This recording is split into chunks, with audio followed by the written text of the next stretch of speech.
वज्रपात घरे निया लगी घर पोड़ा सहित घरे लक्षाधिक टंकार आसबाबपत्र पोड़ी पाउंश हो सूचना अनुसार मंगलवार राति घड़घड़ी सहित वर्षा होता। यह समय वज्रपात घटी सिमुलिया थाना अंतर्गत जामझाड़ी पंचायत माटियापड़ा ग्रामर सुना लेंका गृह से खाई पी शोते गाँ लोकंर पार्टी शुणी देखा बेलू वज्रपात घरे निया लगी हु हु जलुछि। ग्रामवासी सहायता निया लिभाई चेष्टा करते दमकल बाहिनी को खबर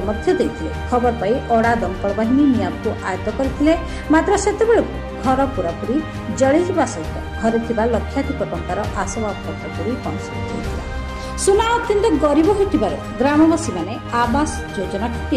जोगाई देबा निवेदन करिसेंती सरकार। शत्रुघ्न लेंका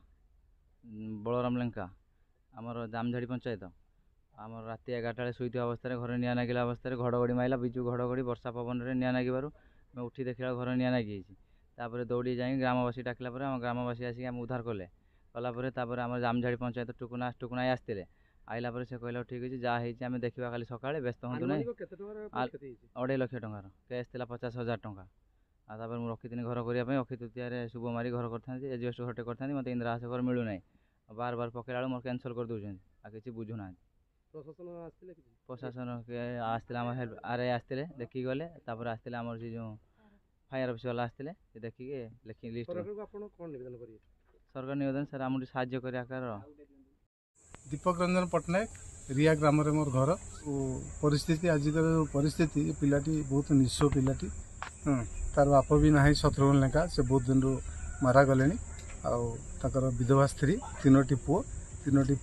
पर घरे मूल लगिक मजूरी लगे परिवार प्रतिपोषण करती। यही अवस्था काली जो दुर्योग काली जो राति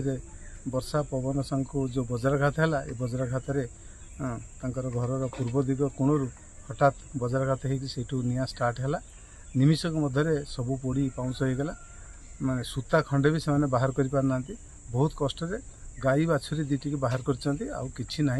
इवन इफ राशन चावल भी नहीं मैंने आज फुटे खायापी जाऊ आरआई महोदय आसते से रिपोर्ट करके सरकार जहाँ व्यवस्था